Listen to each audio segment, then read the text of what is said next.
Hello students, आज का आपका चैप्टर है चैप्टर नंबर 3 क्लास 10 के लिए। चैप्टर का नाम है आपका pair of linear equation in two variables. तो इसके बारे में आज इसका थोड़ा सा इंट्रो करेंगे, फिर आगे बढ़ेंगे। ठीक है, तो देखिए पेयर क्या होता है ऑफ लीनियर इक्वेशन। पेयर का मीन्स होता है जोड़ा, यानी किसी भी चीज का दो होना। तो कितनी इक्वेशंस है आपके पास? दो इक्वेशंस है। कौन सी इक्वेशन है? Linear equation. ठीक है, अब लीनियर इक्वेशन के बारे में बात करेंगे। इन टू वेरिएबल्स, कितने वेरिएबल्स हैं? Two variables. वेरिएबल्स आपने पिछली पॉलिनोमियल चैप्टर में पीरियड पढ़ा था कि वेरिएबल्स क्या होता है।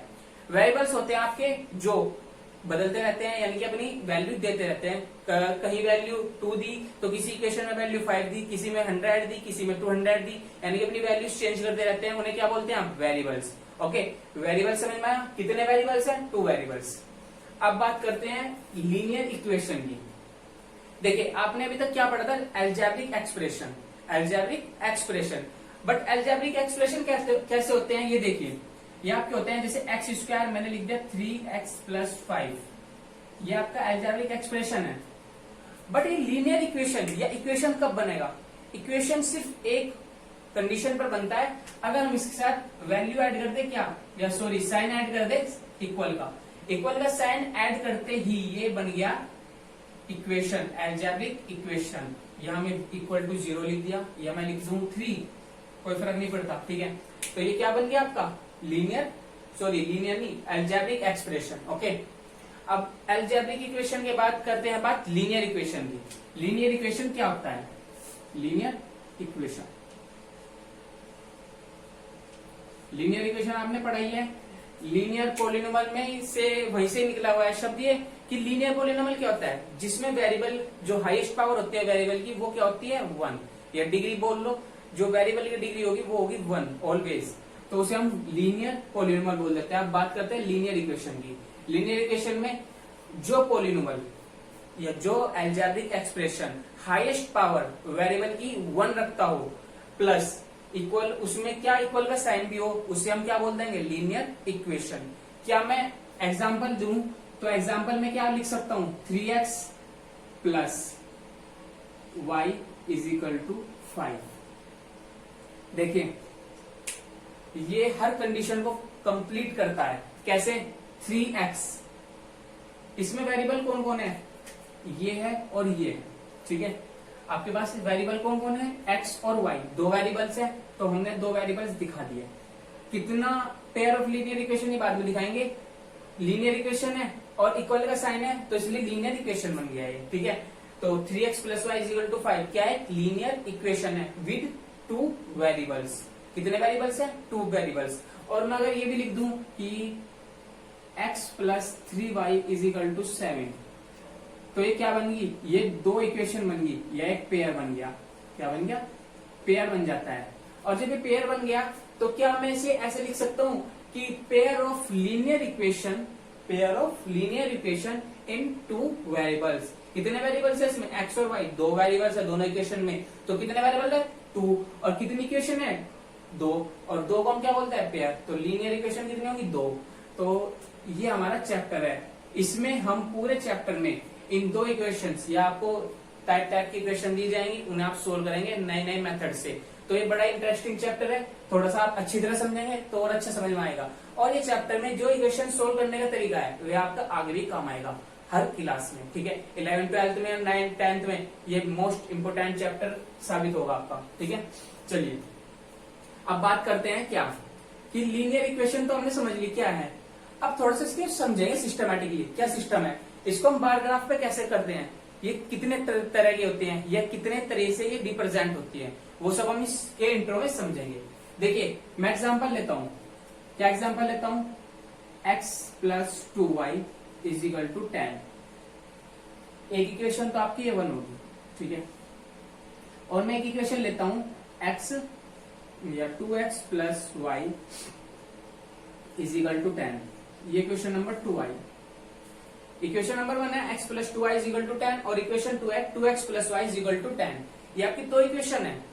इन्हें बार ऐसे ग्राफिकली आप कैसे रिप्रेजेंट करेंगे वो देखेंगे आज थोड़ा सा, फिर आगे बढ़ेंगे। ठीक है, तो देखिए सबसे पहले इक्वेशन 1 लेते हैं। इक्वेशन 1 में कितने वेरिएबल हैं? दो वेरिएबल हैं। तो यानी कि इसके आंसर कितने आएंगे, 2 आंसर आएंगे आपके, एक x की वैल्यू और एक y की वैल्यू। तो आप कैसे फाइंड करेंगे वो देखेंगे। देखिए पहले हम इक्वेशन 1 लिखते हैं। इन दिस इक्वेशन 1, ठीक है, इक्वेशन 1 है x plus 2y is equal to 10 है। क्या आप इसे अरेंज करके ऐसे भी लिख सकते हैं, 2y is equal to 10 minus x, तो y is equal to 10 minus x upon 2। कोई प्रॉब्लम तो नहीं है, मेरा बोर्डिंग तो होनी चाहिए। x को हम राइट साइड में लाए, राइट साइड में लाने पर और जो 2 था वो हम अपॉन में लिए, तो y की वैल्यू आ गई हमारी है। और जो अब हम ग्राफ के लिए मोस्ट इंपोर्टेंट काम होता है कि वैल्यूज फाइंड करना। तो देखिए मैं एक सीरीज बनाता हूं, हम कितनी भी वैल्यू फाइंड कर सकते हैं इनकी, जितनी हम चाहें उतनी फाइंड कर सकते हैं। यहां लिख दिया मैंने x और यहां लिख दिया मैंने y, और y इज इक्वल टू आपका क्या है 10 माइनस एक्स अपॉन 2। क्लियर। अब चलिए देखते हैं, एक बात समझिए, छोटी सी बात है। अगर आप इक्वेशन 1 है, इक्वेशन 1 में पुट वैल्यू x की कोई वैल्यू बताइए। अगर मैं x की वैल्यू 4 रखू, x की वैल्यू 4 पुट कर दू किसमें, पुट इक्वेशन 1। इक्वेशन 1 में x की वैल्यू आपने 4 पुट की, तो अब कैसे करेंगे देखिए, x की जगह आप क्या रखेंगे 4, तो 4 plus 2y is equal to 10।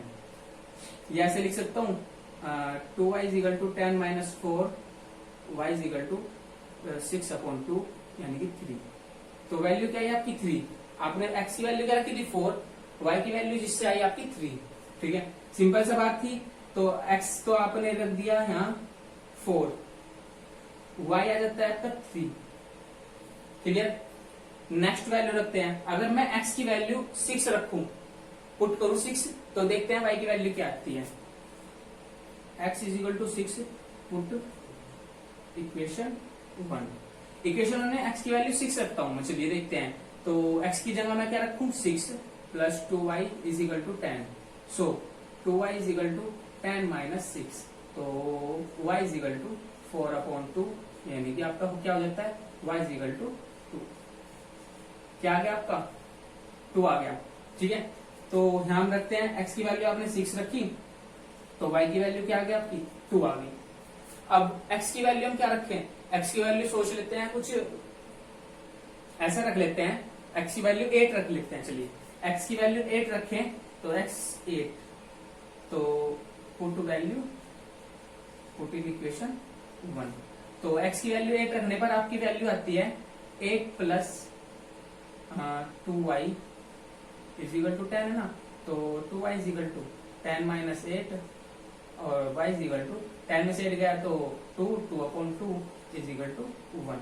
तो आपने क्या रखी, x की वैल्यू 8 रखी और y की वैल्यू क्या आ गई 1। चलिए इतना काफी है हमारे लिए ग्राफिकल में करने के लिए। अब एक बात सोच रहे होंगे कि सर ने यहाँ तो 4 रखा है, यहाँ 6 और यहाँ 8, तो मतलब अपनी मर्जी से कुछ भी रख सकते हैं हम। हाँ, कुछ भी रख सकते हैं आप। अगर आप चाहते तो यहाँ x की जगह 10 रख सकते थे, x की जगह यहाँ कुछ भी रख सकते हैं, मतलब आपकी चॉइस है, आप वहां कुछ भी रखिए। ठीक है, बट x की वैल्यू रखने पर जो y की वैल्यू आ रही वो यही पुट करनी है। तो जब आपने 4 रखी तो y की वैल्यू 3 आई, जब आपने 6 रखा तो y की वैल्यू 2 आई, और 8 रखा तो y की वैल्यू 1 आई। तो चलिए ये तो आ गया हमारा ग्राफ पर फर्स्ट इक्वेशन शो करने के लिए पॉइंट्स। अब सेकंड इक्वेशन को शो करने के लिए पॉइंट्स निकालते हैं। चलिए तो सेकंड इक्वेशन को सोल्व कैसे करेंगे देखते हैं। चलिए सेकंड इक्वेशन है आपकी 2x प्लस वाई। क्या है 2x plus y is equal to 10। So चलिए आप देखते हैं, तो यहां से हम फाइंड कर लेते हैं वैल्यू। इक्वेशन 2 है कि y is equal to 10 minus 2x। तो y की वैल्यू देखते हैं। अगर हम x रखें, इसमें x रख दें 2, x2 रखें तो क्या आ जाएगा हमारा y, देखते हैं। y is equal to 10 minus 2 2 4, तो y इज इक्वल टू 6। क्या है आपका 6। तो यहां इसकी सीरीज बना लेते हैं। इक्वेशन कौन सी थी, ये वाली इक्वेशन थी x plus 2y is equal to 10 4। ठीक है। और अब सीरीज बनेगी हमारी किसके लिए, 2x plus y is equal to 10। इसके लिए सीरीज बनाते हैं।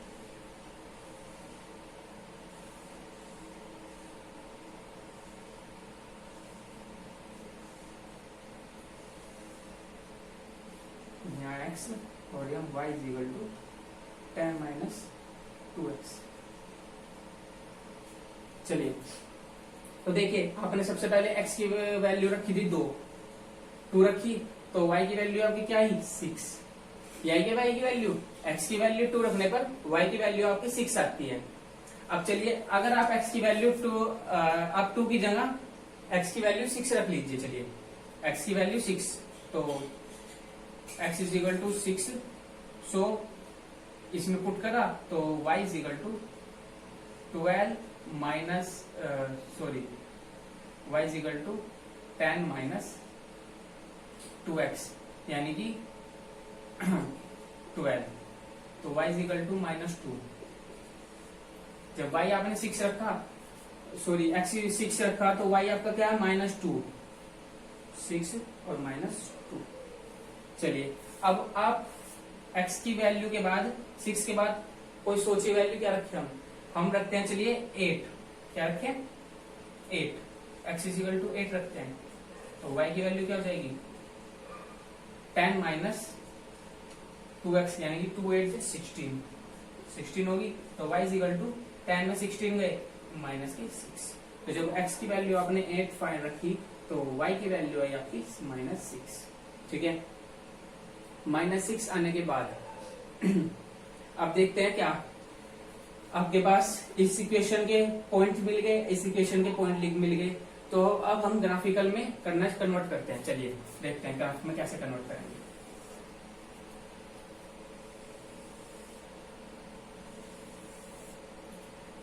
कैसे हम ग्राफ पर रिप्रेजेंट करते हैं अपनी ये पॉइंट। तो जो हमारे इक्वेशन 1 के पॉइंट है और इक्वेशन 2 के पॉइंट है, वे हम देखते हैं। पहले इक्वेशन 1 के लिए पॉइंट है हमारे x plus 2y is equal to 10। इसके लिए जो पॉइंट है वो हमारे क्या क्या है 4 6 8, यानी कि x हमारा 4 था तो y हमारा 3 था, x हमारा 6 था तो y हमारा 2 है, और x हमारा 8 है तो y हमारा 1। ठीक है, और सेकंड इक्वेशन है 2x प्लस वाई।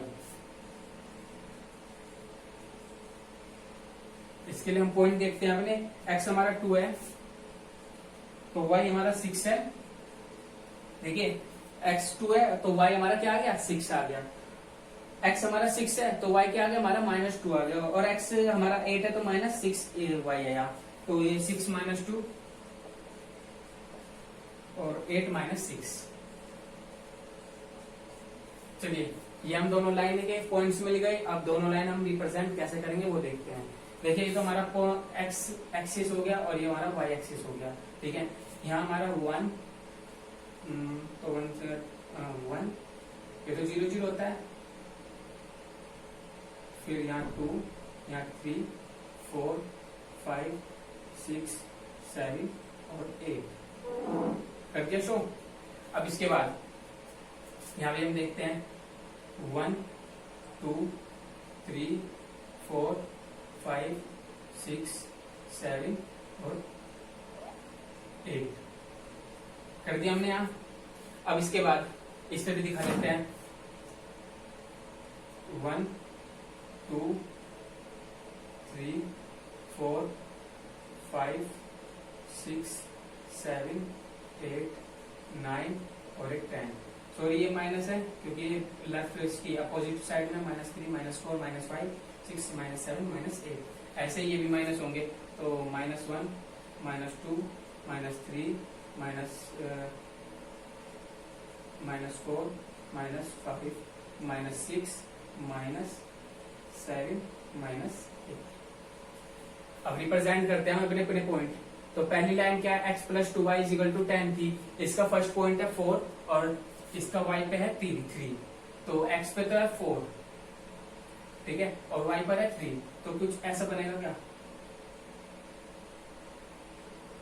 ये जो पॉइंट होगा वो हमारा क्या होगा 4 और 3, ये हमारा पॉइंट मिलेगा 4 और 3।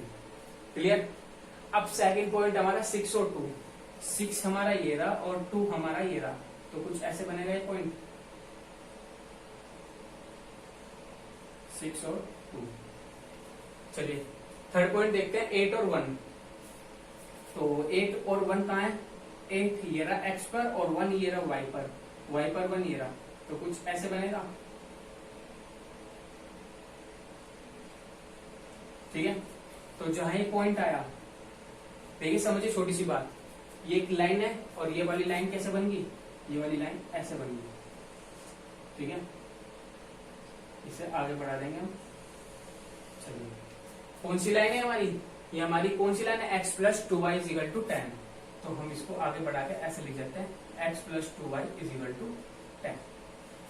ये कंप्लीट हुई बात। हमने फर्स्ट जो हमारी लीनियर इक्वेशन थी वो हमने लाइन में रिप्रेजेंट कर दी। अब हम सेकंड लाइन पर चलते हैं, 2 और 6। क्या है, 2 and 6। चलिए देखते हैं, 2 हमारा ये रहा और 6 हमारा ये रहा, तो 2 से ऐसे करा और 6 ये रहा, तो ये जो पॉइंट आया क्या आया, 2 और 6 आया। ठीक, क्लियर है। 2 और 6 के बाद 6 and -2, 6 और -2 देखते हैं, -2 कहाँ है, इसका 6 तो ये रहा, और जो y का -2 है, y का -2 कहाँ है भाई, देखना एक बार, कुछ यहाँ है क्या, तो देखिए कुछ ऐसा बन जाएगा कि पॉइंट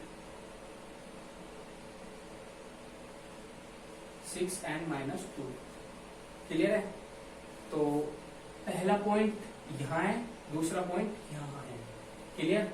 अब बात करते हैं इसकी तीसरे पॉइंट की, 8 और -6। 8 तो हमारा ये रहा और -6, y का -6 यानी कि ये रहा, तो कुछ ऐसा बन जाएगा।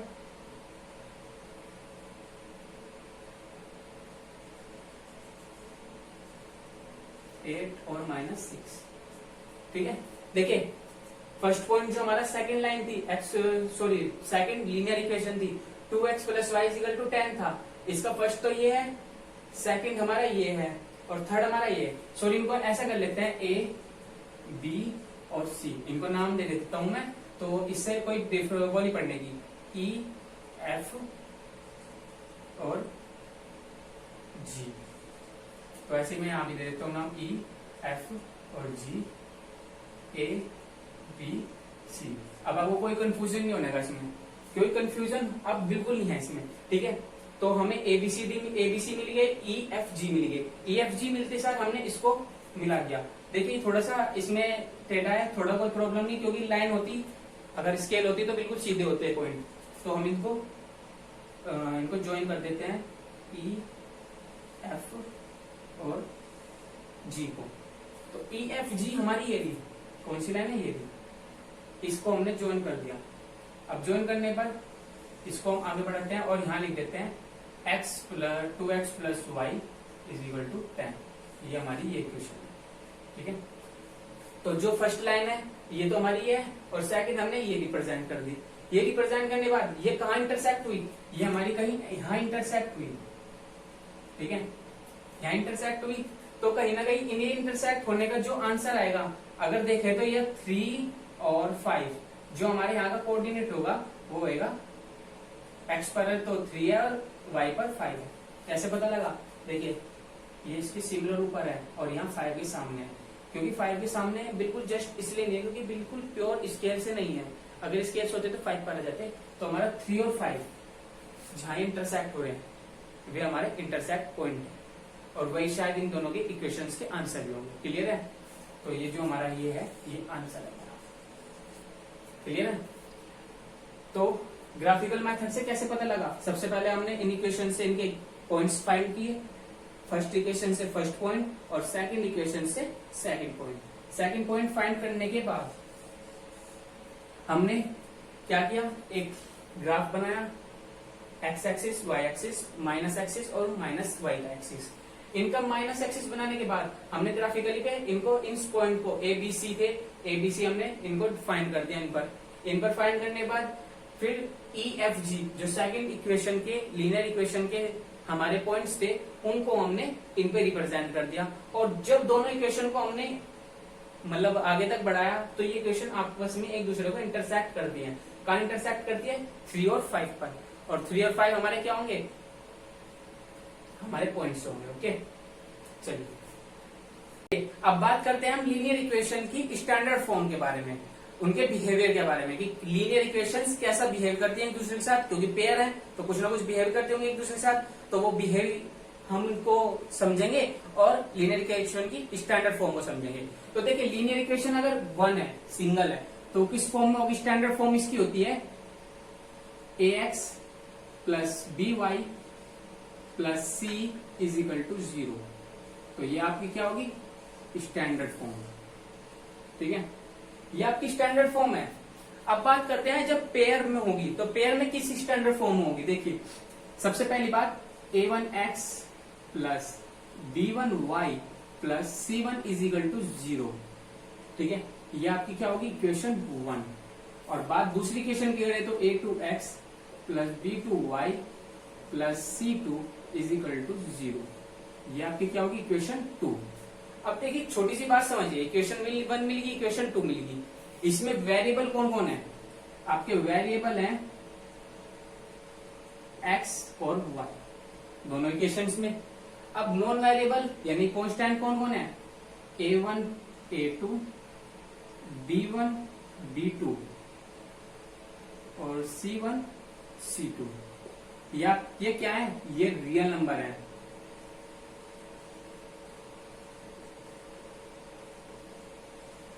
क्या है? ये रियल नंबर। और एक सबसे अच्छी कंडीशन क्या है? अगर ये लीनियर इक्वेशन है तो कभी भी a1 square plus b1 square not is equal to 0 या a2 square plus b2 square not is equal to 0, ये कंडीशन होगी आपकी। कभी भी आप इनका स्क्वायर करके देख लेना, ये लीनियर इक्वेशन क्या है, तो कभी भी इनका स्क्वायर, जो दोनों का स्क्वायर होगा उनका सम, वो नॉट इज इक्वल टू 0 होगा, यानी कि 0 के इज इक्वल नहीं होगा कभी भी। ठीक है, अब बात करते हैं इनके बिहेवियर की। अकॉर्डिंग टू बिहेवियर आपकी दो लाइन है, लीनियर इक्वेशन है। सिंपल सी बात समझिए, जब ये लीनियर इक्वेशन है तो कुछ ना कुछ दो इक्वेशन, लीनियर इक्वेशन का मतलब लाइन की इक्वेशन, तो लाइन है और लाइन है तो आपस में कुछ ना कुछ बिहेवियर करती होंगी। ये 3 टाइप का बिहेवियर एक दूसरे से करती हैं। वो कौन कौन सा बिहेवियर वो देखते हैं हम। सबसे नंबर 1 है इंटरसेक्ट।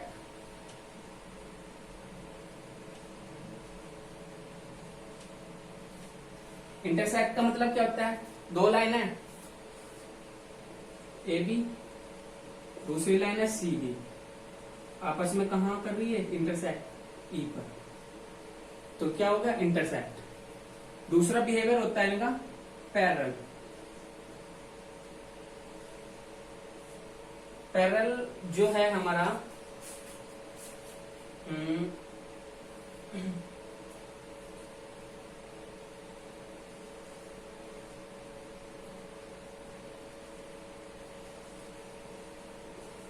चलिए पैरेलल जो है हमारी वो कैसी होगी?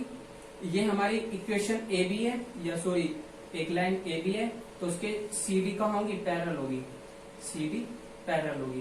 तो जो हमारी दूरी यहां से यहां तक की अगर x है तो यहां से यहां तक की भी दूरी कितनी होगी, या डिस्टेंस कितनी होगी? x होगी।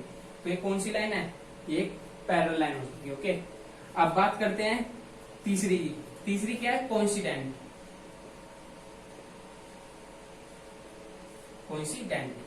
कोइंसिडेंट में क्या होता है? देखिए कोइंसिडेंट क्या होता है? जैसे मैंने सपोज कीजिए आपको एक लाइन कही ए बी, इसकी लाइन की लेंथ जो है वो आपकी 20 सेंटीमीटर है, और मैंने किसी राहुल नाम के बच्चे को ये कह दिया भाई राहुल इस पर एक लाइन खींच 10 सेंटीमीटर की। एक 10 सेंटीमीटर की लाइन खींच जो जिसका नाम होगा सी और डी। तो राहुल ने क्या होशियारी करी? लाइन खींचनी आती नहीं थी उस पर, उसने यहाँ 10 सेंटीमीटर नापा और सी और डी, तो यहाँ से तक की जो लाइन होगी उसकी क्या होगी? सी और डी। ठीक है, तो राहुल ने सी डी तो बना दी। तो तीसरी तरह का उसने बिहेवियर दिखा दिया। पर फर्स्ट बिहेवियर तो हमें पता है इंटरसेक्ट, सेकंड बिहेवियर हमारा क्या है? Inter parallel. ठीक है, पैरेलल है। चलिए पैरेलल के बाद तीसरा बिहेवियर मैंने बताया कोइंसिडेंट। कोइंसिडेंट में क्या होता है? एक लाइन के ऊपर ही दूसरी लाइन, यानी कि उसको शो कर रही है। उसी ने अपने अंदर ही दिखा रखी है कि मेरे अंदर ही दूसरी लाइन भी है। अगर देखा जाए तो इसके अंदर हजारों लाइन है। देखिए अगर मैं इतने छोटे छोटे पार्ट में इस लाइन को बांट दूं, बिल्कुल छोटे छोटे पार्ट में, ये बिंदु भी बोल सकते हैं, तो क्या बिंदु तो बोल नहीं सकते, लेकिन हाँ जिसके दो सेगमेंट होगा लाइन सेगमेंट को, तो इसके अंदर हो सकते हैं। तो कई लाइन है इसके अंदर, ही बड़ी लाइन के अंदर। तो 3 तरह के इंटरसेक्टिंग, पैरेलल और कोइंसिडेंट। अब इनकी पहचान कैसे करेंगे वो देखेंगे हम कि पहचान कैसे करते हैं हम।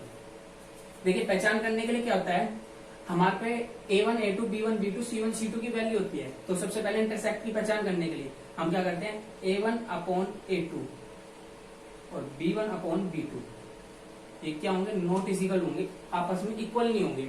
अगर ये आपस में इक्वल नहीं आते तो क्या होगी, सबसे पहली बात इंटरसेक्टिंग लाइन। ओके, अगर ये वैल्यू नॉट इक्वल आती है दूसरे के, तो ये क्या होता है, इंटरसेक्टिंग लाइन। अगर यहाँ A1 अपॉन A2 और B1 अपॉन B2 तो इक्वल आ जाए, but C1 upon C2 equal ना आए, तो क्या होती है, पैरेलल लाइन होती है। क्या होती है, पैरेलल लाइन। क्लियर। बात करते हैं तीसरी लाइन की। अगर मैं कहूं कि A1 upon A2, B1 upon B2, C1 upon C2, अगर ये आ जाए तो क्या होगा, देखिए इसमें उसमें अंतर क्या है, A1 upon A2 is equal to B1 upon B2 तो है, इसमें भी है, बट इसमें not is equal to C1 upon C2 है। इसमें क्या है, इज इक्वल किसके है, C1 अपॉन C2 के।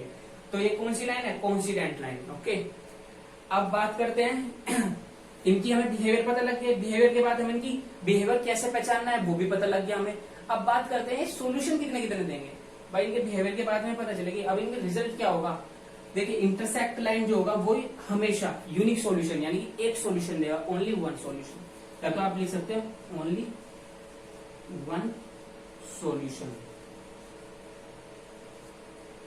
या यूनिक सॉल्यूशन।